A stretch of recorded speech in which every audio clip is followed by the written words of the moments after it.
Kansas City.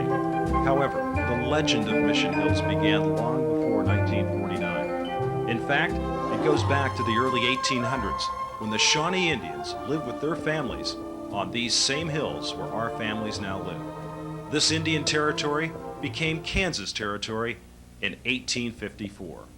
This old well, dug in the wilderness in 1864, was used by troops engaged in the Battle of Westport during the Civil War. Later, travelers on the California, Oregon, and Santa Fe trails stopped here to replenish their water supply. The well exists today besides the little creek on Brookwood Road. In 1897, an enterprising young man named Jesse Clyde Nichols was graduating as valedictorian of Olathe High School. Nichols worked his way through the University of Kansas, where he graduated Phi Beta Kappa. With a friend, he bicycled through Europe. Lucky Clark made a trip to Europe.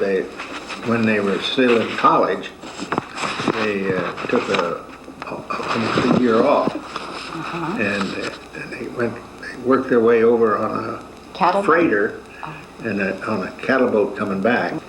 But they didn't have to pay either way. Oh, that's wonderful. And they got all that wonderful. And then they bought 2 bicycles. Over there, and bicycles. And they bicycled England, they bicycled France.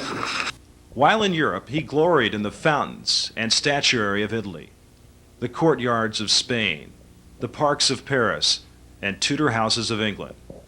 This distinct beauty made a profound life-influencing impression on young J.C. Nichols. The rest of his life was spent developing his vision. J.C. received a scholarship to Harvard University, where he immersed himself in the studies of real estate and economics. Upon returning to Kansas City, he began to make his dream a reality by creating the nation's first garden community. In 1908, J.C. Nichols purchased 229 acres of land west of the Kansas state line from Charles Armour, owner of a meatpacking company. The land was naturally beautiful.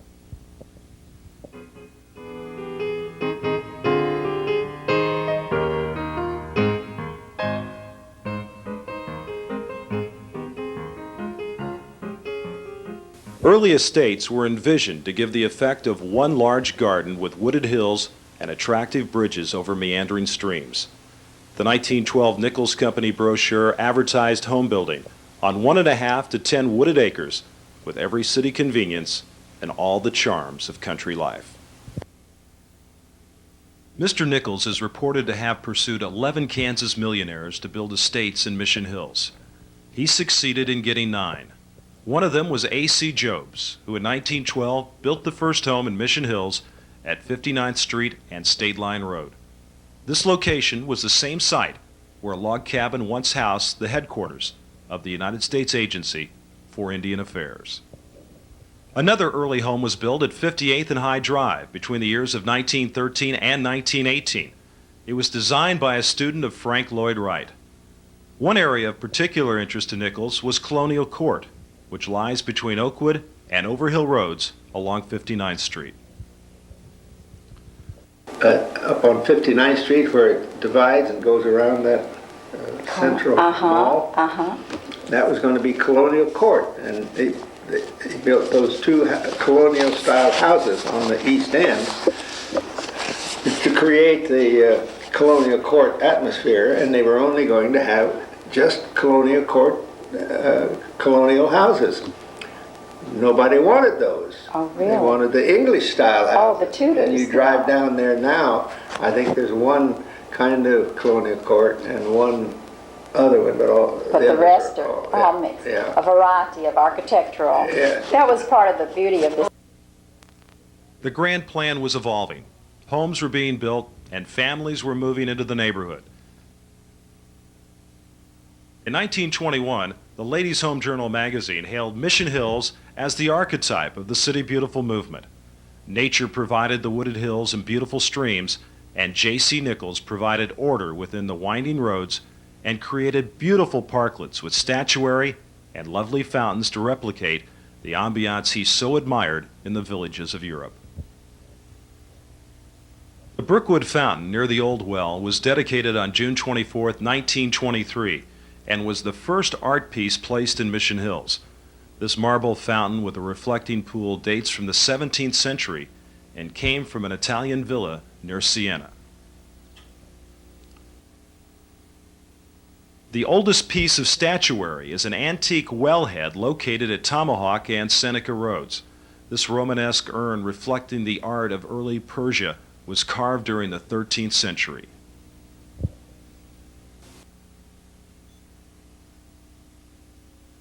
The 8 rare and charming Verona columns have become a signature representation of Mission Hills.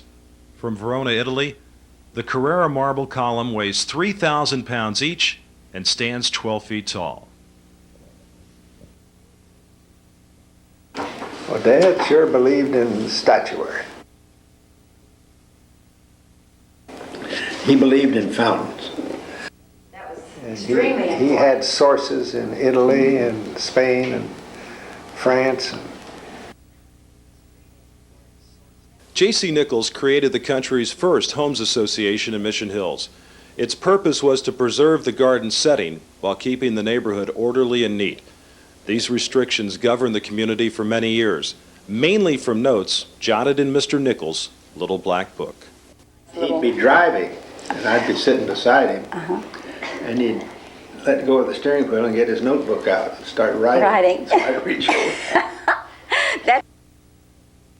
In the 1940s, there were 1,200 residents. Changing times required the development of local leadership to create the future destiny of this quiet residential community. In 1949, Mission Hills was incorporated as a third-class city under Kansas law. The first city council meeting was held in the home of Mayor George W. Miller, and the minutes were dated July 6, 1949.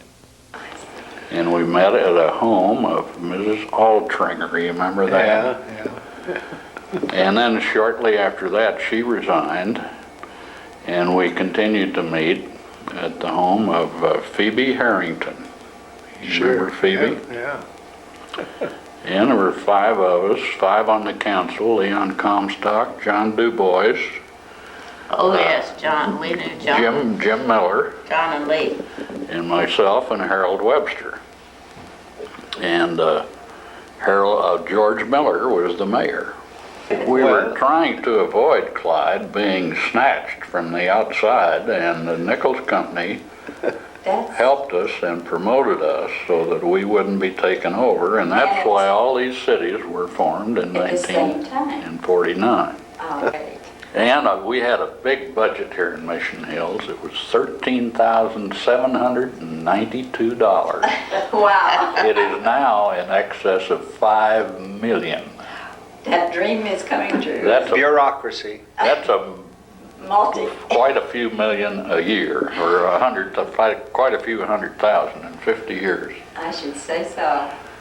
Well, I don't know what they do with all that money, but they seem to spend it well. Oh, they do. Oh, they In 1959, discussions about building a permanent town hall began.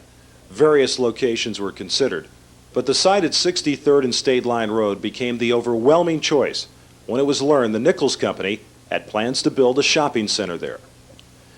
In 1982, a comprehensive plan and development guide was adopted for the preservation of green space and the pastoral beauty of Mission Hills.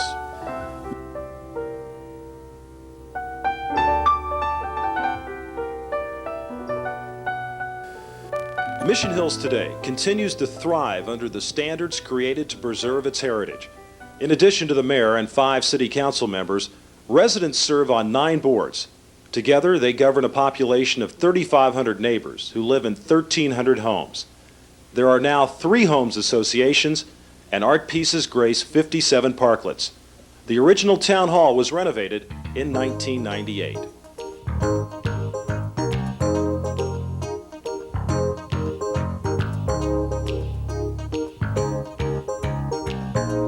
The city treasurer for the city of Mission Hills, Kansas. An interesting fact about our city is you may not know that we have only 4 commercial businesses in the entire city, and 3 of those are country clubs: Mission Hills Country Club, Kansas Country Club, and Indian Hills Country Club. We do have 1 other commercial business in the city, and that is our public telephone, which is located just outside of City Hall. It, in fact, is the only bottom line for-profit business located in our city, and that's where we're standing right now.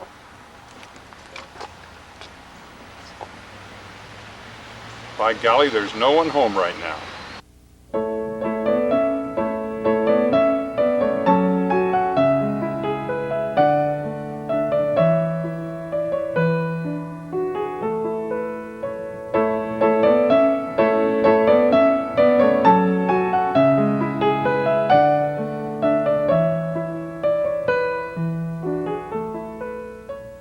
Neighborhood spirit is high. There are annual block parties.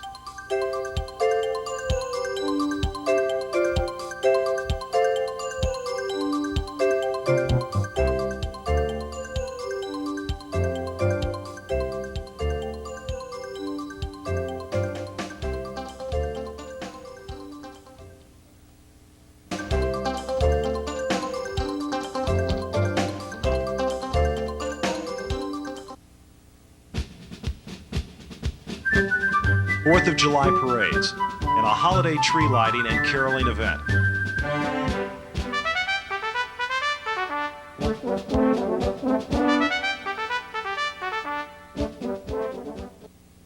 Banners fly to celebrate this 50th anniversary of our city.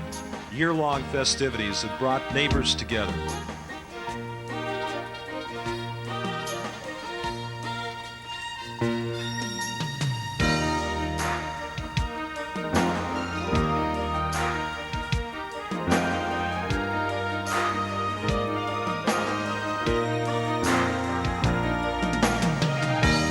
1,500 residents enjoyed games and dancing at the street fair along Belinder Court.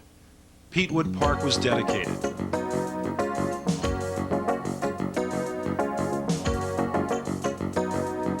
Verona Columns concert was enjoyed by nearly 500 people.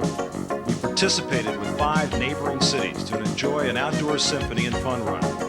The anniversary year will close as we share in the progressive dinner and later the beautiful holiday tree lighting ceremony at City Hall. Life in Mission Hills has something for everyone.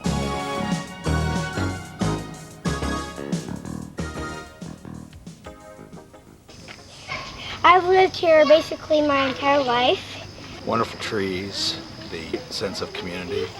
My favorite part of living in Mission Hills is the neighbors and the families that all get outside and we play together and talk together and have a great time. So friendly and nice and beautiful, truly. We were having a block party, but you know, everybody, it's a little small town. And when you can be in a city and live in a small town, what more pluses can you have? As we reflect on the heritage of Mission Hills, it's our wish that its legacy will continue to prosper in the safekeeping of those who carry it into the next century.